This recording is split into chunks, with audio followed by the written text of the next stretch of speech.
उनकी जो शहादत जो हुई है उसकी फायदा उठाकर वोट मांगने की बात जो आज कर रहे हैं, पूरे रूप से जो इलेक्शन कमीशन के आदेश का उल्लंघन उसके नजरिए से नमस्कार, मैं हूं तरन्नुम और आप देख रहे हैं न्यूज़ बिहार। एक बार फिर से मैं आपके सामने हूं आपको कुछ खबरों से रूबरू करने। तो अब तक की सबसे बड़ी खबर में जो आपको बता दूं कि आज सीपीआई ने प्रेस कॉन्फ्रेंस किया पटना में और सीपीआई के महासचिव यानी कि सीताराम येचुरी ने आज सीधे तौर पर अपने दिल की भड़ास कहे तो निकाल दिया है हमारे देश की चौकीदार यानी कि हमारे प्रधानमंत्री नरेंद्र मोदी पे। उन्होंने कहा कि नरेंद्र मोदी बस उपयोग कर रहे हैं देश के शहीदों को, देश के जवानों को, ताकि लोगों को थोड़ा इमोशनल कर सके, लोगों को भयभीत कर सकें, लोगों को भावुक कर सकें, ताकि वो ज़्यादा से ज़्यादा वोट ले सकें। उन्होंने ये भी कहा है कि नरेंद्र मोदी जो बातें करते हैं अपने भाषण के दौरान कि वो बम से उड़ा देंगे, तो कहीं ना कहीं भारत की छवि है दूसरे देशों के सामने खराब हो रही है। मैं आपको बता दूं कि सीपीआईएम के चुनाव आयोग को उन्होंने पत्र भी लिखा है जिसमें उन्होंने कहा है कि प्रधानमंत्री द्वारा परमाणु बम चलाने की धमकी देना गलत है। इससे कहीं ना कहीं हमारे देश भारत की छवि खराब हो रही है। पूरी दुनिया में भारत की छवि और दिन पे दिन खराब होती जा रही है। आपको हम ये भी बता दें कि येचुरी पटना से सीधे बेगूसराय जाएंगे और वहाँ वो 3 दिनों तक कन्हैया के पक्ष में चुनाव लड़ेंगे। आपको ये बता दें कि बिहार में टोटल 40 लोकसभा सीट है, 40 लोकसभा सीट है से ज़्यादा की चर्चा चल रही है। तो हम आपको बता दें कि एनडीए की तरफ से यानी कि बीजेपी के हार्डकोर बन बैठे हैं गिरिराज सिंह, तो वहीं उसके अपोजिट उसके विपक्ष में आरजेडी के तनवीर हसन के साथ कन्हैया कुमार दिखेंगे। देखना काफ़ी दिलचस्प है कि और इस राजनीतिक माहौल में, चाहे कहें इस राजनीति जो अभी इलेक्शन का बारिश चल रहा है, इसमें और कौन कौन भीगता है और कौन कौन एक दूसरे पर कीचड़ उछालता है। तो बने रहे न्यूज़ बिहार के साथ, हम आपको और भी अपडेट करेंगे और भी खबरें लाएंगे। अभी फिलहाल आप ये सुनिए कि येचुरी ने और भी क्या क्या कहा। प्रधानमंत्री का बयान आया सर,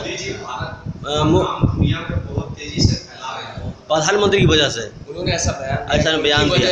नाम किस तरीके का नाम फैला रहे हैं, सवाल ये भी है ना। नाम तो फैल सकता है, बैंक की डकैती करो तो आपका भी फोटो आ जाएगा फ्रंट पेज पे, वो भी तो नाम फैलाने की बात है।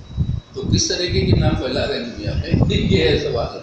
हाँ, अब यहाँ पर पूरे दुनिया के अंदर मशहूर हो गया भारत कि यहाँ पर जो है एक किस्म की हिंसा और डर की वातावरण पैदा हो चुकी है पिछले 5 साल में, खासतौर से अल्पसंख्यकों के ऊपर और वंचित लोगों के ऊपर, दलित और हमारे आदिवासी। अब इस तरीके की छवि जो दुनिया में बड़े प्रचलित भी करे, मशहूर भी हो सकता है भारत, लेकिन किन कारणों से? हम समझते हैं कि गलत कारणों से हमारे देश के बारे में जानकारी है दुनिया में, और ये हम समझते हैं कि हमारे देश की सभ्यता के खिलाफ ही है। इस तरीके की नफरत, इस तरीके की हिंसा और इस तरीके की बेइंसानी है। अब पूरे दुनिया में मशहूर 5 साल 6 साल की लड़कियों को गैंग रेप करके उनको जो है मर्डर करना, और एक भी आरोपी का अब आज तक उनके ऊपर कोई कार्रवाई नहीं हुई। ये है समाज भारत का। अगर ये छवि प्रचलित कर रहे मोदी साहब, तो हम समझते हैं कि भारत के हित में हमारी समर्थन रहेगा।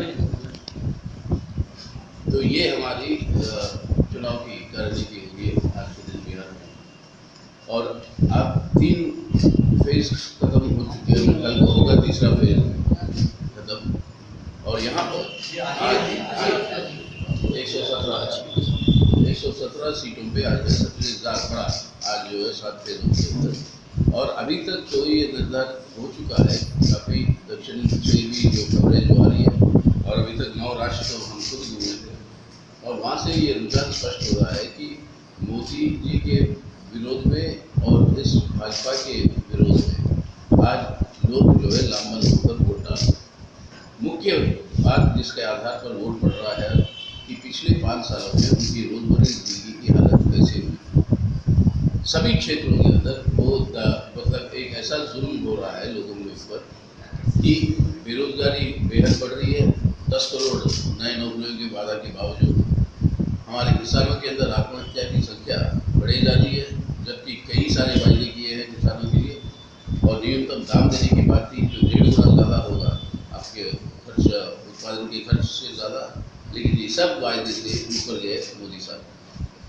अब मिडिल क्लास के लिए जिस तरीके से महंगाई बढ़ रही है, खासतौर से तेल के दाम बढ़ रहे हैं, उसके चलते हुए रोजमर्रा जिंदगी की हालत बहुत और अर्थव्यवस्था जो है डूब रही है। जीडीपी जो घट रहा है आपका, खास तौर से आपकी इंडस्ट्री और इंडस्ट्री के अंदर बहुत बड़ी एक धक्का लगा है और जिस तरीके से कई कारोबार बंद जो नौकरी में थे वो आज बेरोजगार है। तो ये पीड़ित से आज मुक्ति चाहते हैं लोग और मुख्य रूप से इसके आधार पर वोट कर रहा है। जितने भी कोशिश मोदी जी कर ले कि भावनाओं को उकसाने के लिए, देशभक्ति के नाम पर हमारे सैनिकों की जो शौर्य है उसका दुरुपयोग करते हैं, उनकी जो शहादत जो हुई है उसकी फायदा उठाकर वोट मांगने की बात जो आज कर रहे हैं खुले रूप से, जो इलेक्शन कमीशन के आदेश का उल्लंघन है, इसके बावजूद हमारे देश के प्रधानमंत्री उस तरीके के भाषण दिए जा रहे हैं। कौन सी जगह और उसके बाद अपने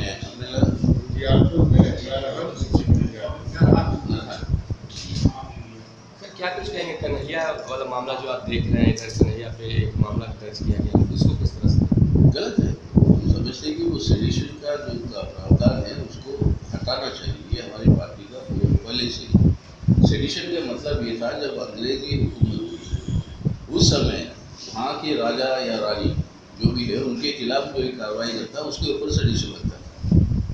अब उसका मतलब क्या है कि आज़ाद हिंदुस्तान में जब जनतांत्रिक व्यवस्था है तो उसके अंदर ये सेडिशन का क्लॉज ही इसको बर्खास्त करना चाहिए। ये हमारी पार्टी की मांग पहले दिन से रही है, आज भी हम वही कहते हैं और इसका दुरुपयोग ही होता रहा।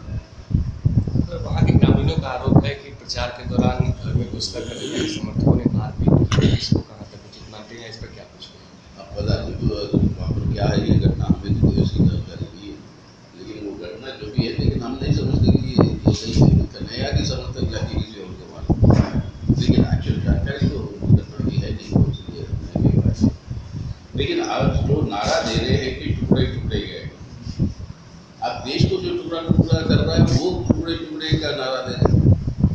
आज मुसलमानों के ऊपर, ईसाइयों के ऊपर, दलितों के ऊपर जो हमलेवार होनी, कहीं पर गाय की सुरक्षा के नाम पर, कहीं पर एंटी रोमियो स्क्वाड के नाम पर, अब ये हमले करके देश के समाज के टुकड़े टुकड़े जो कर रहे हैं वो जो है नारा दे रहे हैं टुकड़े टुकड़े गए, जो चाहते हैं देश की एकता बरकरार रहे।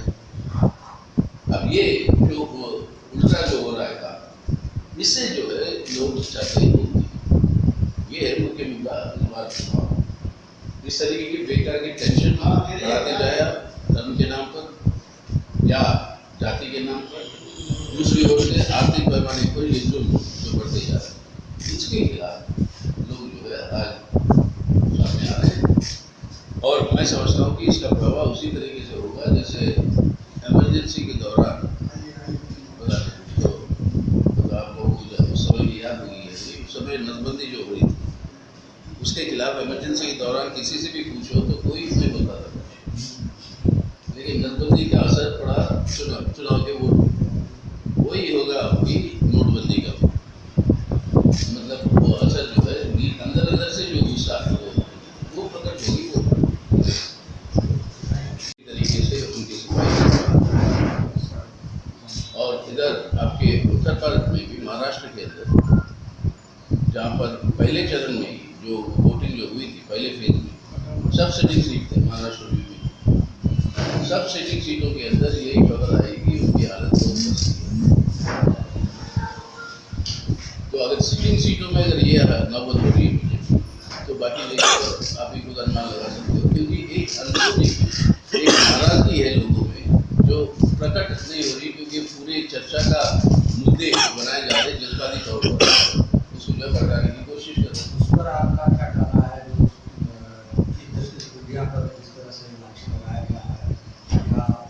देखिए हम चाहते हैं अब ये पता नहीं, अब इसके बाद सरकार भी तो अब कह रही है उनके पक्ष में आ गई। हम कह रहे हैं अगर आरोप ऐसे लगे हैं, सुप्रीम कोर्ट का अपना एक तरीका है, उन्होंने एक कमीशन पहले से ही बना रखा है कि इस तरीके के आरोप कुछ भी आएगी, खासतौर पर सेक्सुअल हैरेसमेंट के इस्तेमाल पर, वो कमीशन जो है उसको इन्वेस्टिगेट करेगी। वो सुप्रीम कोर्ट के अंदर जो महिला जज उनके अध्यक्षता में वो कमेटी बन चुकी है, पहले से ही है, तो वो इसकी परिशीलन करें, कंप्लेंट करें।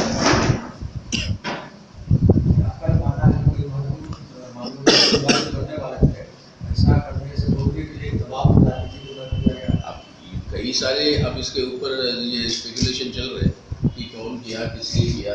एक और भी है कि अब सरकार जो है उसके संरक्षण में जब, तो ये भी एक डाउट पैदा होता है कि अब सरकार के पक्ष में ही जो भी है राय आते रहेगी।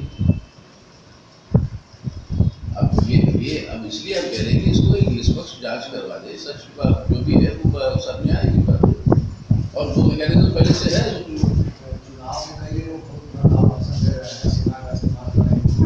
बने रहे न्यूज़ बिहार के साथ, देखते रहें, हम करेंगे आपको पल पल अपडेट। धन्यवाद।